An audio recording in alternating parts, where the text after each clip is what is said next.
Okay, guys, welcome back. This is the FPL 21-22 season preview pod. I'm here with my right-hand man, the FPL Addicts guru, Matthew Day. It's Jack here from Esports Live. It's just us two in the studio today as we do a little quick preview going into the season. Matt, you must be ecstatic. We are back. Brilliant, Jack. Can't wait for it. There's only a few weeks to go. It's going to be tasty. I've been through the list of players. I've checked the fixtures, and raring to go. I can't wait. We've been on a little Euro journey, international duty the last couple of weeks. It's still going on right now. We're just waiting for this semi-final with England, but we've been scouting. We've been scouting Europe, looking at all these signings, how they're looking, shaping up, ready for to come back to the Premier League. We know England are dominating the Euros at the moment, and we know the English Premier League is the best league in the world. Some of the talent out there they've been stepping up and showcasing what they've got and why they are coming to the Premier League or why they are playing in the Premier League as well. Anyone caught your eye in particular over the Euros for the Premier League? Oh yeah, there's been a few. Look, I've got to go straight to England. There's players that Luke Shaw. I know he was brilliant in FPL last season, but I think the way he's played for England has shown that he's becoming a bit of a must-have. I think next year he's priced at 5.5 for United, and I think he's really caught my eye. Jack Grealish again. Obviously, he's had limited minutes, but absolutely brilliant, and really caught my eye. And then if we look a bit further afield and maybe go to the Dutch, there was Dumfries, who might get a Premier League move. If he does, I think he could be on a lot of our team sheets. So yeah, those three have definitely caught my eye so far. No, spot on. And the list goes on, like you said, and there's a number of players who have even left the Premier League this year who we say goodbye to. I was actually quite excited about even Gini Wijnaldum leaving Liverpool. He's become a new superstar after his performances for the Dutch. He's the main man, and we won't even get to see that in the Premier League. I think Liverpool have missed a trick there with him. Yeah, he's looked brilliant, hasn't he? And I think, in FPL, when he was at Newcastle, he was kind of a bit more advanced and he got quite a lot of goals, and he had some pretty good. I think there was one game he got 4 goals in and he had a super score, and then went to Liverpool and he went a bit defensive and played a different role. And it would have been nice to see him stay in the Premier League and play in that attacking position. But yeah, he's gone, and Gareth Bale's gone as well.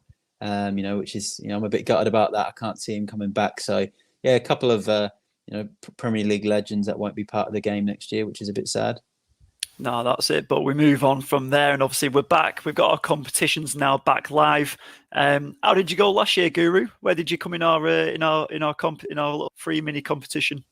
Oh yeah, it was a tough league. It was a long slog.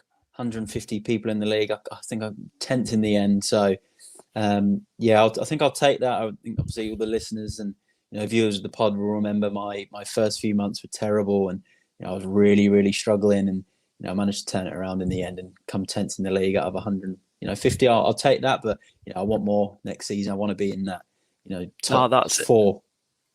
Yeah, no, spot on. I think I finished on the just on the outside of the 40, I think, for the first season. But I'm looking forward to getting stuck in. I've had a good little run in the Euro, so I'm hoping to bring that form into the new season. So yeah, obviously we're going into our second season. Obviously Esports Live and the FPL Addicts partnership. We're very excited. We're bringing some new things to the table as well. The paid mini has been a success for the Euros. I think you'll agree there. And we're excited to bring that format into the FPL season. So what I'm going to do, I'm just going to bring up the share screen here, and we can just have a quick look on our website here. So I'm just on the e-sportslive.com.au/FPL Addicts website. So on the webpage here, we've just got a bit of information about how to listen to the podcast and the video cast, but we've also got the information about how to enter into the competitions for 21-22 season. So what we've done, we've got our traditional free mini league, but we've also brought into our paid mini league. So with that, it's actually going to be a subscription base. So we've chatted to a number of members of our community, and what they wanted and what they said is that being part of a low cost entry, so $4 a week. And what you do, you subscribe for 38 weeks to create a cash pool. So in there, what we're looking for is members to come and join. New members are obviously more than welcome. We want to grow this community. We've got a great community on Discord with a huge contribution on there. So what they do, and simply enter 38 weeks, $4 a week. And what we're offering each week is a manager of the week prize. So you can win 20 Aussie dollars in there on a weekly basis. So 38 of them available. And what we've done there, we've also put a percentage of the revenue. So we want to reinvest back into there, reward all our community. If you finish first, second, or third in our competition, there's different rates what you can get there with the cash prize total. So we're literally giving back 15% of the revenue to get that cash prize. So if we get 100 players in there, Guru, you could be coming out with $1,500. Oh, look, there's some big money at stake, and you don't need to really put too much in either to begin with. So it's pretty low risk. There's a lot to play for. And like you said, first, second, third prize, manager of the week prizes. It's going to be brilliant. And look, it's open globally as well. So you don't need to just be in Australia. You can be anywhere in the world. Similar to our Euro Fantasy League, we've got players from numerous countries, numerous regions. So get involved. It doesn't matter where you live. Come and join. Yeah, that's it. And all you have to do is have that PayPal account to subscribe. So like you said, Guru is pretty much globally. You can join in there. And of course, we're going to be having our free mini league in there as well. Claim the bragging rights as Tom Stones did. He's based in the UK. He got 2,511 points last year. Absolutely crazy haul he brought in. He was top from there. I think from game week 2 or 3, and stood there. So. It's the free mini league is obviously open now. Both these competitions as well, Matt. They both have the cup competitions in there. Do you want to tell us a little bit about the cup? Yeah, so we're going to have an FPL Cup mode in both, so it just runs in streamline with the official FPL Cup. So when the FPL Cup, the global one, opens up, normally I think it's around Christmas time. Our FPL leagues will then have a cup which is generated by the app or by the website. So you'll have a random fixture against someone in the league, and it'll be a head-to-head. And again, with the paid league, there'll be a prize. So, round 1, I could draw Jack. If I beat him, he goes out, I go through. It takes me one step closer to the next round and to some prize money. So, we'll have in that league run for both the paid and the free league. So it will run in tandem with the official FPL Cup as well. So, more prizes and more bragging rights as well winning that. It's always nice to get a trophy on the side as well. I'd love that as a Spurs fan. I'd take any cup. So we'll looking forward to that one. I'm sure your trophy cabinet has never actually become a trophy cabinet as of yet. It's still a cabinet, right? Yeah, that's right. So both of these cups I'll be wanting to win in both the paid and the mini. So if you think you can beat the Guru, get involved. Yeah, and that's it. So what we've got there, we've got the free mini. So the code for that one is 1KSRYW. That is 1KSRYW, and that is for our free mini. So you can go in there, type that code in, and enter into our community there. And then you also be able to join our Discord community, which is there is a link on our website, and so you can jump on the website now. Click join the Discord community, and there'll be a free mini channel on our Discord, so you can get all advice direct to the Guru and all the rest of the nonsense that the panel and all our community come up with. So a mix of advice and opinions. And if you want that, the paid mini, $4 a week for 38 weeks. That'll start as soon as you sign up. Commit to that, and then we're hoping to get as many players as possible into that one to make it as competitive as possible and a bit of cash in your pocket. So we're very excited. All details on the website. Head to e-sportslive.com.au/FPL Addicts.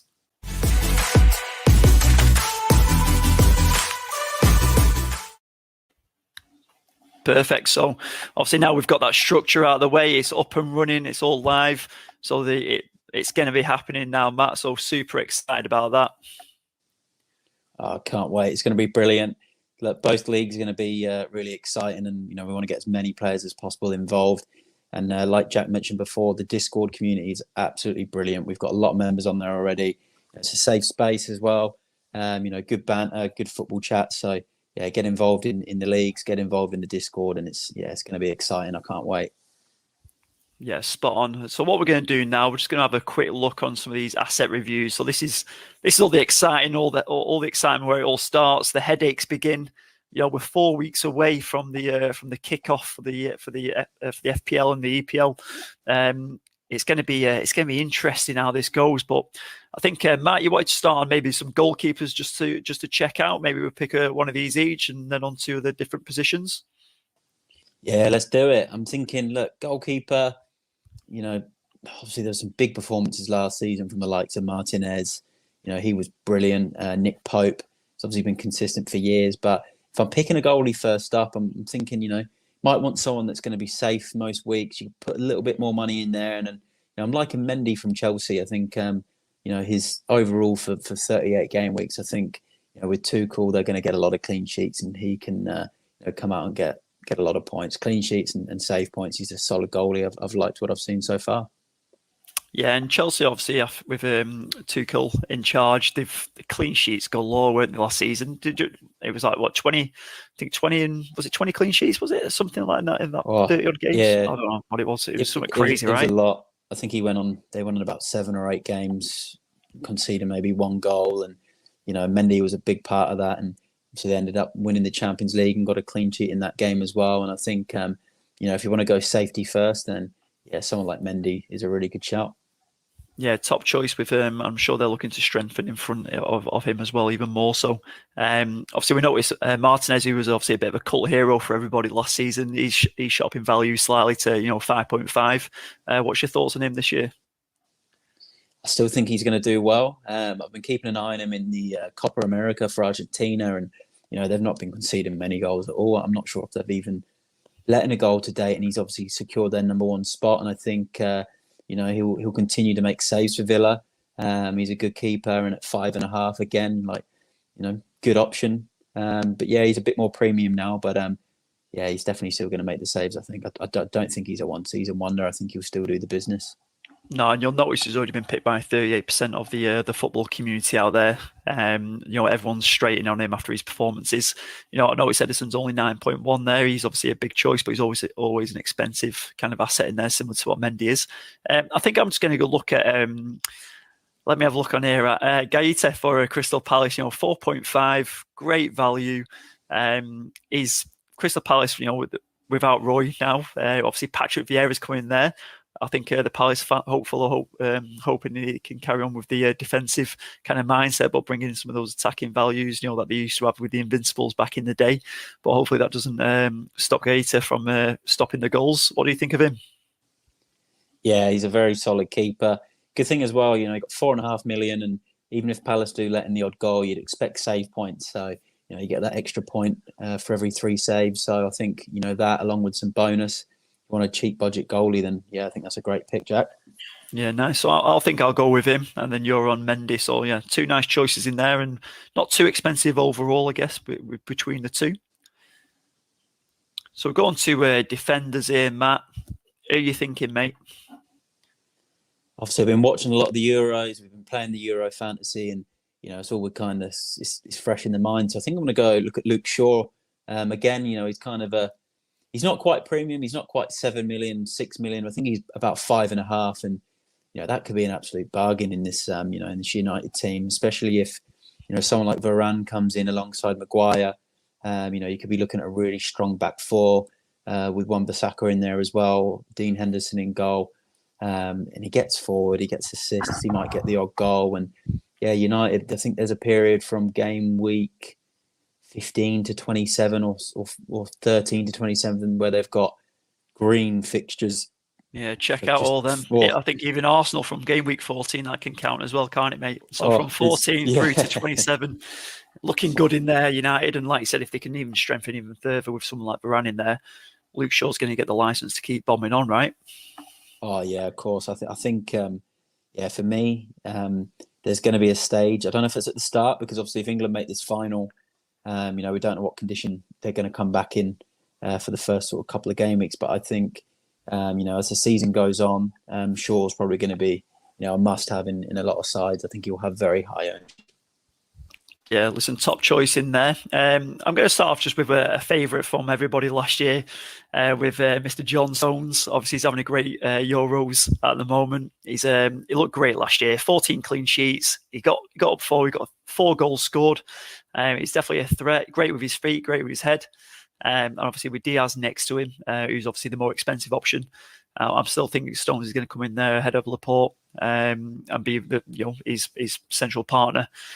So I think for him, with someone like that team around him he's got, and the way City finished last season, he's a sure start for me, and someone I'm definitely looking to get in. So I think John Stones. What do you reckon to him, mate? Yeah, I agree. I think 5.5 million is a bit of a bargain, really. When Yeah, you think back to last season, there was that game week where he got 2 goals and all those clean sheets in a row, and he was an attacking threat for most of the season. There was other games he got goals in too. So I'm actually surprised that he's only 5.5.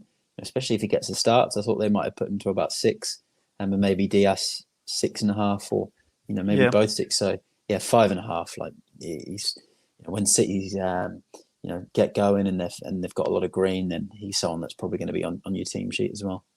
No, spot on. And then into midfield now. Now this is going to be the tough one because I think some of these, the undervalued assets last year have gone rocketed in price now, and it's making it very difficult for all them fantasy managers out there already who are creating the draft teams ready for game week 1. Who've you got your eyes on so far? Yeah, look, there's obviously you've got all your premiums in there, like the usuals of Fernandez and Son, De Bruyne, and those types of guys. Salah as well, can't miss Salah out. But look, if I'm thinking someone in midfield who he's not going to break the bank, I'm going to go back to a cult hero from last year.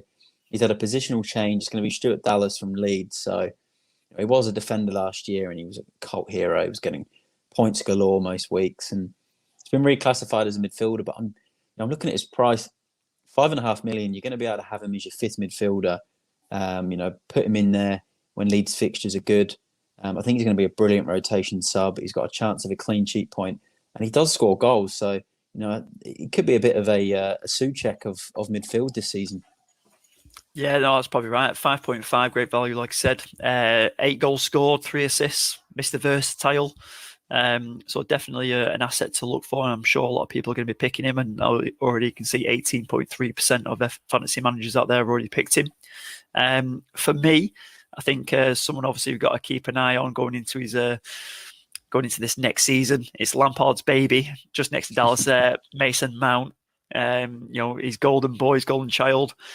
He's, even though he's not been prolific in the Euros, last season, it just showed how important he is to his Chelsea team. I still think he's great value at 7.5. Versus him, versus Grealish, who's an 8. That 0.5 million is going to make a big difference to your teams and your budget. But I think Mason Mount going in there, I think he's super important.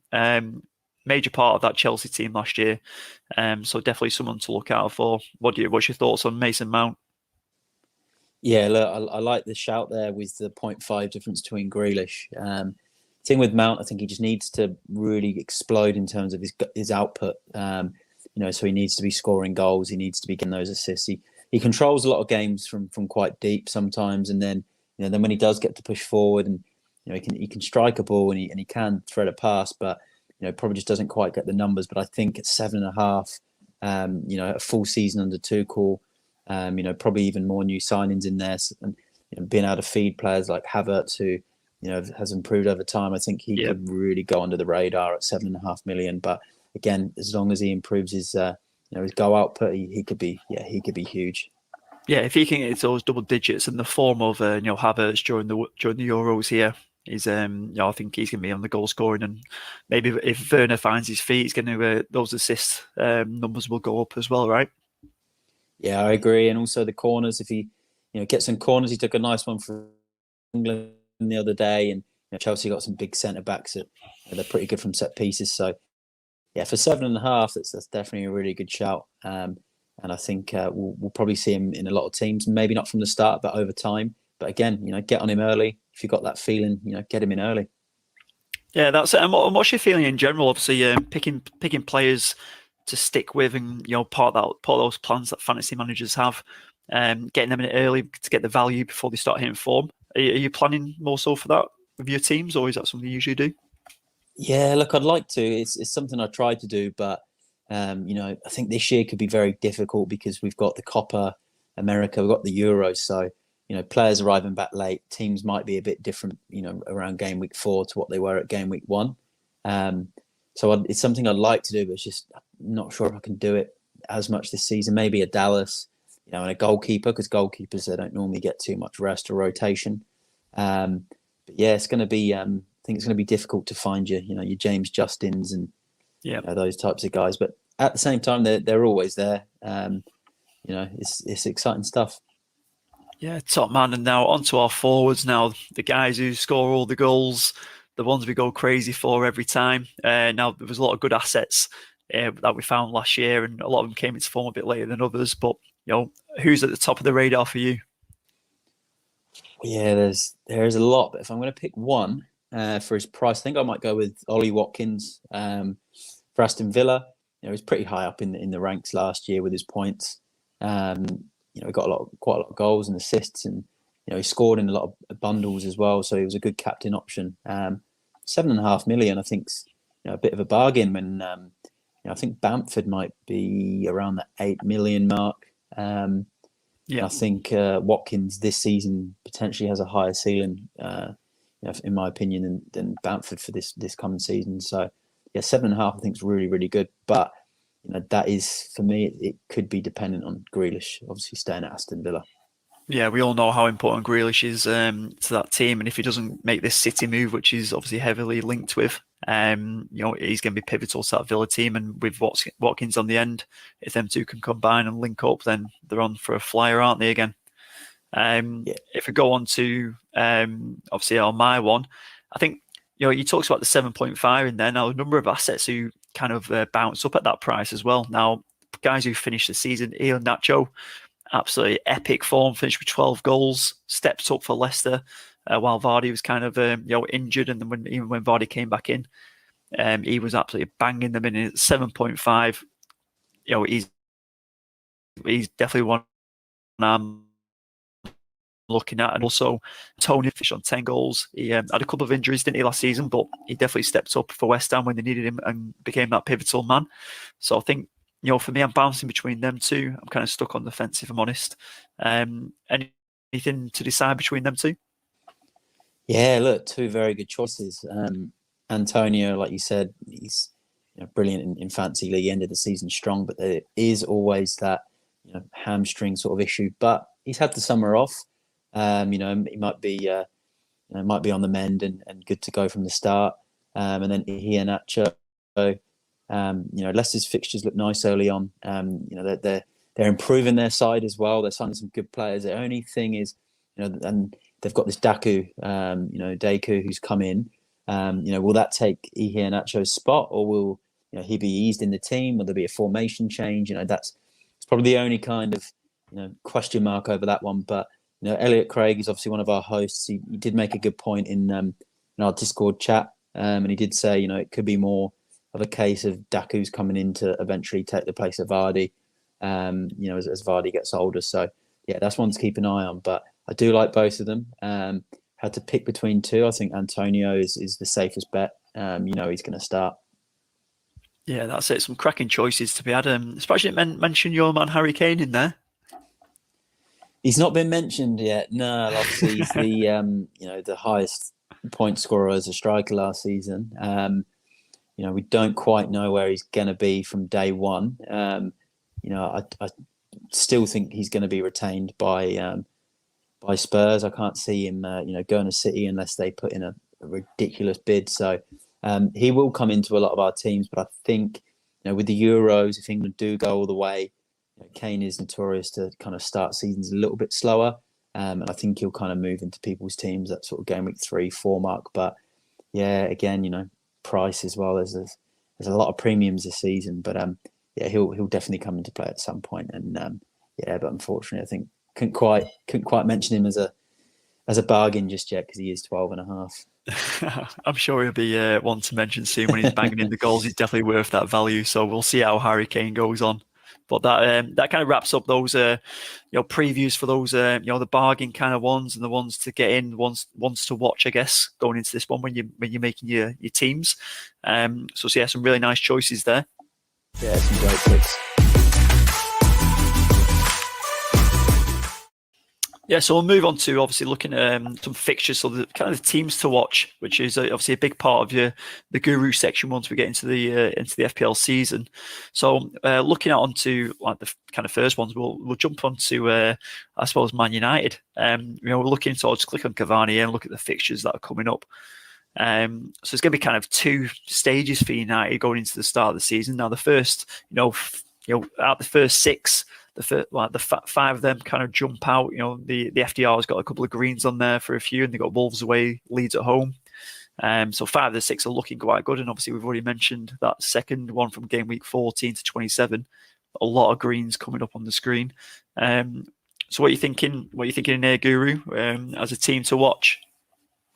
Yeah, look, I've got to agree. With Sancho coming in.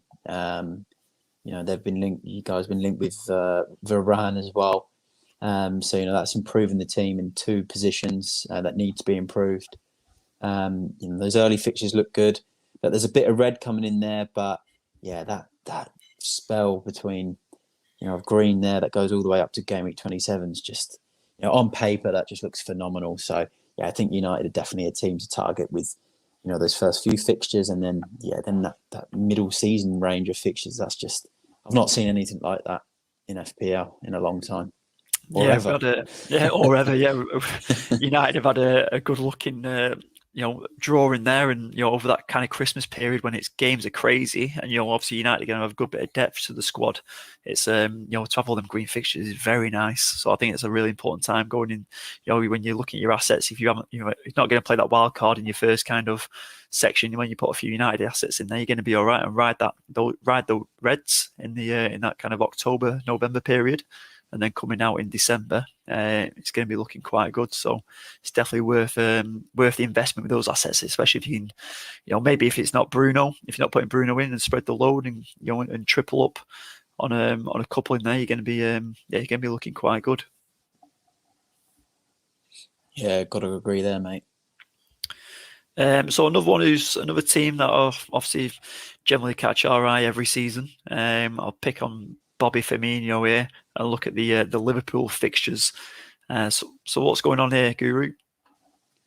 Yeah, look, a lot of green early on. They obviously played Norwich in the first game. Liverpool got a pretty ridiculous record against them. I think they seem to beat them convincingly, whether it's home or away. And I remember back in FPL days when Suarez was around and he used to get hat-tricks galore against them. So, I think early on you look at that bit of green in that opening sort of 6-7 games, and yeah, they're definitely one to watch. And I think there's going to be players that are going to come back really fresh. Alexander-Arnold missed the Euros, had a bit of a niggle, but he'll be back firing. Robertson come out pretty early at the Euros, as we know, and I think they'll both be flying. Van Dijk's going to be back. They've got this new centre back. Is it Konate? He could come in, and I think he's going to be brilliant for them as well. So those fixtures early on, you've got to back a Liverpool asset or two, I think. Yeah, I think so. And as you mentioned, obviously we've had the Euros and Copa America, and obviously there's only Bobby Firmino who's kind of been away on that duty, hasn't he? So the likes of Salah, Fabinho. Yeah, and Fabinho. Sorry, but I was just going to talk about the attacking kind of threats in there. Obviously with Salah and Mane not away on on international duty as such. I think it's going to be they're going to be raring to go, aren't they? And Jota leaving the competition early from Portugal too. They're going to come in there and be absolutely flying and raring to go for the start of the season. And if you've got Van Dijk back, what a player to bring back into your team after a year or a season off. Oh yeah, I think they're going to hit the ground running. And it could be the return of Mane. He'd still got high points last season, but he was a bit off some weeks, and he just wasn't hitting the points that we'd seen in previous years. One thing I'll say with Liverpool though is you want to get on them early, but that January time could be a bad stage, because I think they might have the African Cup of Nations this season. They'll be going to that. Yeah, there'll be a few on that, so probably going to have to use all your Liverpool players in that sort of first half of the season, and then reassess in January. But yeah, brilliant opening fixture. Cracking. So guys, keep your eye on Liverpool and see what assets you're looking to get into there, and fill your squad, maybe even a triple up on them as well. But going on to the next kind of team that we're going to be looking at is Aston Villa. We've already mentioned obviously Watkins as a player to watch. Going on to Villa here, they got the opening 3 fixtures, 2 home draws and an away. We've got Watford, Newcastle, and Brentford. How Villa line up for you? Yeah, I think looking at Villa, it's all about that potential immediate gain. So, probably wouldn't be to want to look at Villa from sort of that game week 4 to sort of 7 region. But if you want to try and get off to a quick start with those first 3 games, then you might want to target a Villa player or 2, and we'll see how if Grealish gets to come back and start early on. If he stays, Ollie Watkins, Matt Targett, who was brilliant last season, and then they've also signed, is it Buendia? Buendia, from Norwich. Buendia from Norwich. So they reckon he's got a bit about him going forward. He was pretty good in the Premier League last time. So yeah, they're definitely one to watch. Obviously Martinez, who we spoke about. So yeah, those first 3 games, I think we'll see a lot of overloads on Villa. But they look good with those green fixtures, 2 promoted sides. Yeah, and we know how strong they were in, defensively going into last season. Konza and Mings, and with Martinez behind that trio, that triangle, they were rocks, weren't they? Oh, they were brilliant. And I think Konza's a set piece threat. Mings is a set piece threat. So really worth looking at their defenders as well. Yeah, cracking. And kind of the final team that we're going to look at, another team to watch, is Leicester. Yeah, they've got to be on there, haven't they? They've strengthened already. We mentioned Daku. I think they've signed someone else from the French league. I think it's Somare, really highly rated player, and they always seem to do pretty good business. Leicester. There's a lot of green in that opening kind of 10, 15 games.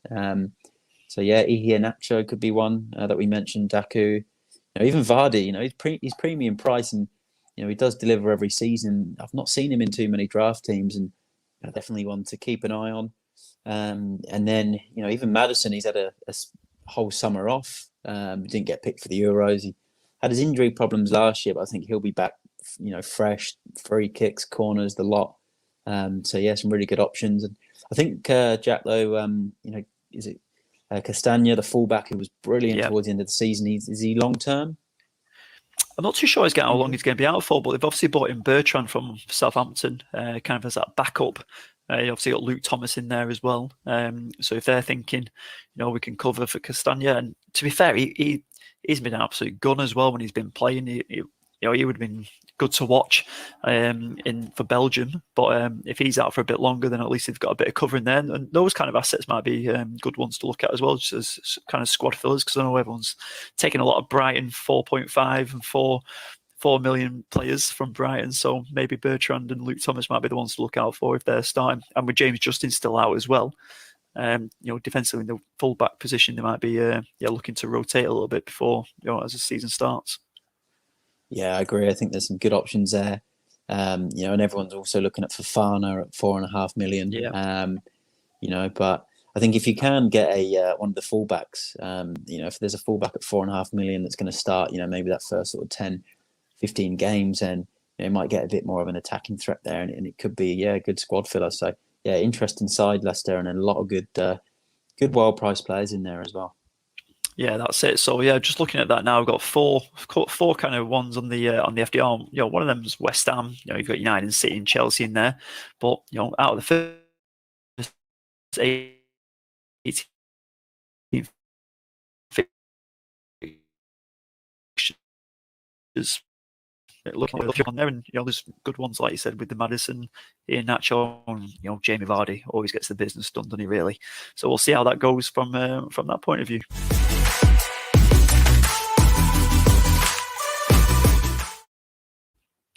All right, so going into kind of like the transfers, we mentioned the likes of Daku for Leicester. We've already looked at Sancho for United. Anyone else caught your eye on the transfer with the transfer business, Matt? I'd say Leeds retaining Jack Harrison is big because at the start of FPL, when we all logged in, he was a Man City player. It was a bit strange seeing that actually. But I think Leeds retaining him is huge. I think he's priced about 6.5 million, which is a bit of a bargain. So I think them signing him's good. I'd probably say that's caught my eye. In terms of other transfers, the Sancho one that's been mentioned.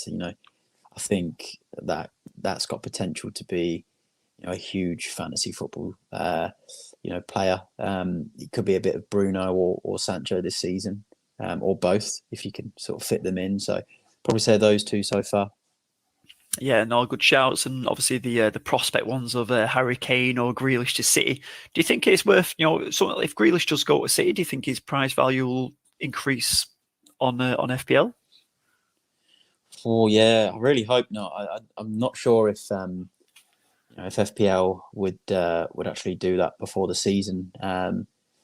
But one thing that would happen is his price would increase as the season goes on, because I think 8 million, and you get him in as a City player, that's it's going to be a bargain. But there's one thing that does stop that, and it's the old pet roulette. So, but yeah, if he gets that signing Guardiola, and then he gets in that left hand side of a front three, I think it's going to be huge returns, and he could really replace someone like, say, De Bruyne in our FPL teams, because probably not going to be able to afford De Bruyne, Salah, Bruno, Sancho, Harry Kane, Son, all in one team. So yeah, it could be a real good budget option if he gets that move.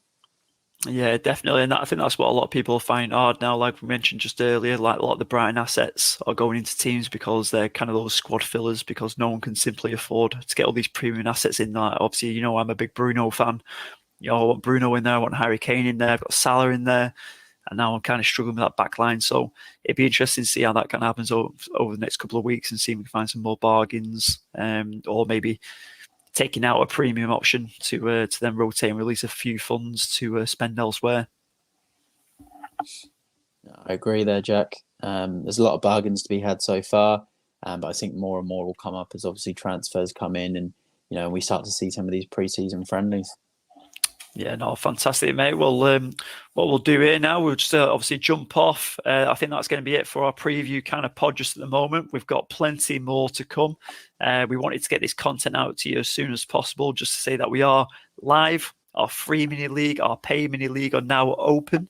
You can jump onto e-sportslive.com.au/FPL Addicts, and you can join our free mini league there. Code is 1KSRYW. So jump onto the Premier League website, go onto the fantasy, join league, enter that code now. And then if you are looking to get into the paid mini league and join our community, we've got a fantastic community on Discord to be a part of, and a private channel if you are part of that paid competition. The subscription is now live via PayPal, $4 a week. Some huge cash prizes to be a part of, and join. And obviously going into the season, we're super excited. So yeah, make sure you join in, comment, follow, subscribe, watch us. We're on every platform possible to make sure we are out there. So yeah, super excited. Obviously we're missing Elliot, we're missing Ollie, we're missing Statman Dave, our guests, Reedy. Who else? Everyone who's in our paid community, we're hoping to jump onto our podcast this season. Yeah, there's lots of people to come on, lots of guests, lots of fun to be had. So yeah, look, join the leagues and get involved in the Discord. I think for me so far, being part of the paid Euro Fantasy League, the Discord's probably been my favourite part. So yeah, get involved, everyone. You'll love it. Yeah, the engagement and interaction is superb on there, and even getting opinions and advice from others in there is great, and being able to bounce off each other. Even though it does get a bit competitive in there, and everyone's trying to hold the cards, but everyone is providing their 50 cents worth. But that is it from us today. We will see you very shortly. We'll be back on with another preview pod next week, and the Euros. We're still pending the result. But come on, England against Denmark, if that hasn't gone out by then. And obviously, if we make it through to the final, we'll be putting out a few more podcasts about that and celebrating for sure. So until then, that's bye from myself and also the Guru. Take care and good luck in the going into with your draft teams.